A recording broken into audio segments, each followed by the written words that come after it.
না একটা ভালো জামা, না একটু ভালো খাবার, না কোনো শখ পূরণ করতে পারছি।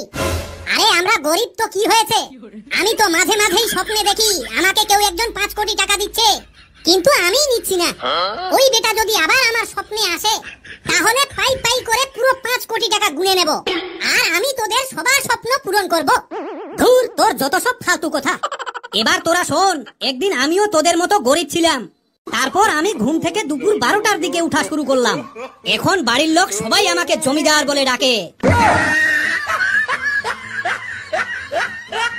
তোরা চুপ কর, স্যার আসছে। Good morning sir. Good morning, good morning. বেশি কথা না বাড়িয়ে আমরা আমাদের পড়া শুরু করি। কালু, তুই বলতো এক ফোঁটা বৃষ্টি আর ভালোবাসার মধ্যে পার্থক্য কি? স্যার, পার্থক্যটা হলো এক ফোঁটা বৃষ্টিতেও বন্যা হতে পারে। আচ্ছা কালু, তোর মাথায় কি বুদ্ধি শুদ্ধি বলতে কিচ্ছু নেই?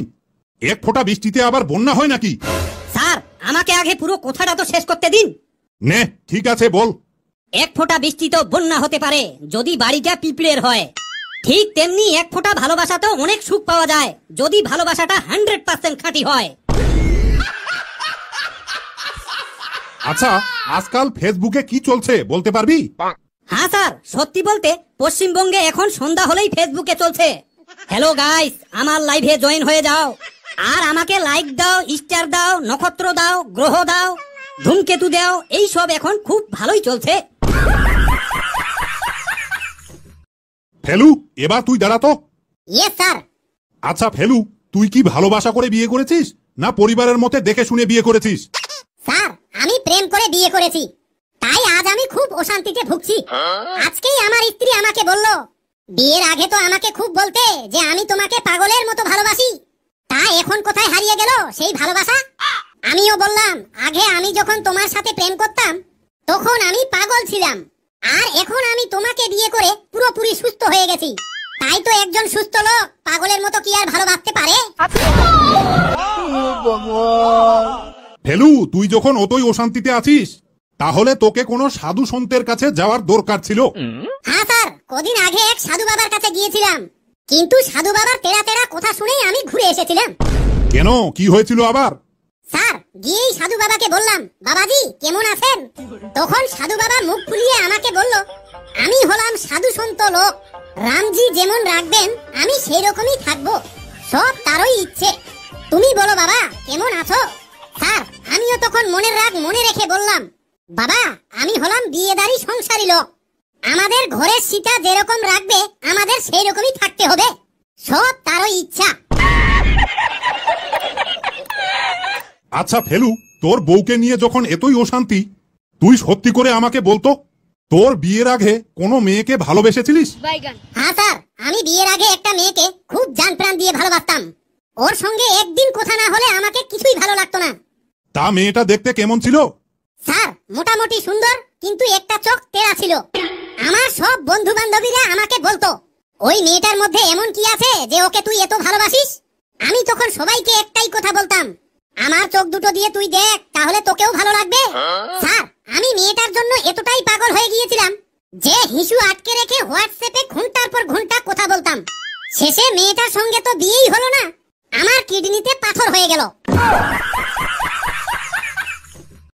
পেচি, এবার তুই দাঁড়াতো। Yes sir. আমাদের ওখানে তো প্রচন্ড গরম, তাহারে তোদের ওখানে কেমন গরম পড়েছে শুনি? স্যার, তাহলে আমি একটু ছন্দের মাধ্যমে বলি। বেশ বেশ, তাই বল। হাই রে গরম, শরীরটা করলি নরম, এদিকে বলতেও লাগে শরম, ঝরছে ঘাম কমছে পানি, বৃষ্টি হবে কখন জানি, দুপুর রোদে ধরলো মাথা, এসে কেউ দিল না ছাতা, কষ্টের নেই শেষ, হাই রে আমাদের ডিজিটাল দেশ, আমার পচে গেল আন্ডা, আই মিস ইউ ঠান্ডা। এবার বলতো, মানুষের প্রকৃত বন্ধুকে? স্যার, আজকাল একজন মানুষ আরেকজন মানুষের সাথে বন্ধুত্ব করে স্বার্থের লোভে। প্রকৃত বন্ধু তো তখন চেনা যায় যখন দুইজনের মধ্যে একজন কেউ বিপদে পড়ে। স্যার, পৃথিবীর মধ্যে একমাত্র প্রাণী আছে যে কিনা জীবনের শেষ নিঃশ্বাস পর্যন্ত ভালোবাসার দাম দিয়ে যায়। আপনি যদি তাকে রাগের মাথায় মেরে বাড়ি থেকে বের করে দিয়ে কোথাও চলে যান, এবার আপনি বিকেল বেলায় বাড়ি ফিরলে সবার আগে লেজ নাড়াতে নাড়াতে পায়ের কাছে এসে গোড়াগড়ি দেবে, আর সে হলো মানুষের প্রকৃত বিশ্বাসী বন্ধু কুকুর। আর এই বিশ্বাসী কুকুরের নাম নিয়েই আমরা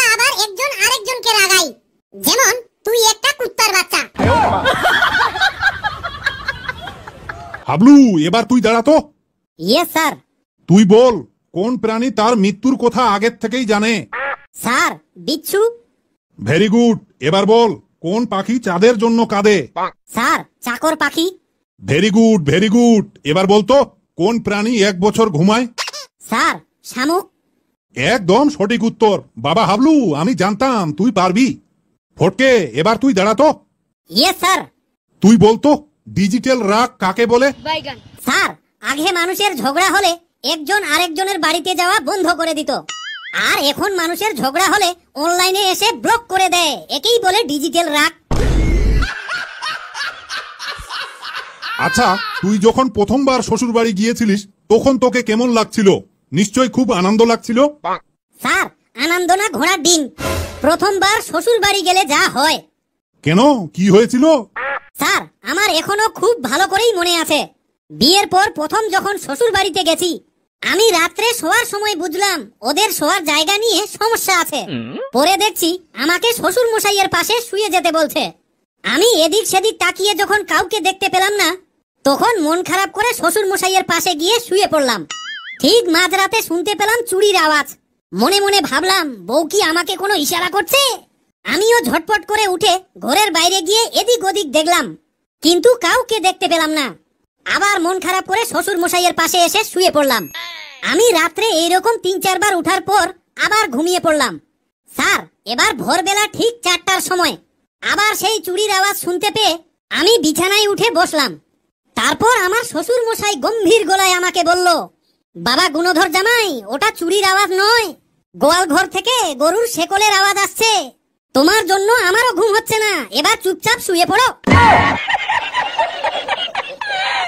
বাবা ফটকে তোর এই প্রথমবার শ্বশুর বাড়ি যাওয়া গল্পটা আমার শুনে খুব ভালো লাগলো।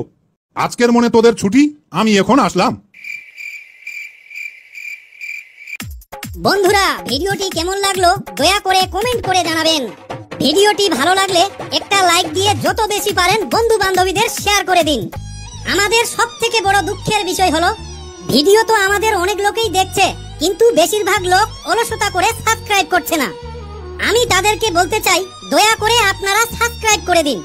আপনাদের একটা সাবস্ক্রাইব আমাদের কাছে অনেক মূল্যবান, তাই দয়া করে মেহেরবানি করে আপনারা সবাই সাবস্ক্রাইব করে দিন। আবারও দেখা হবে নতুন কোনো হাসির ভিডিওতে। এভাবেই হাসুন আর সুস্থ থাকুন। ধন্যবাদ।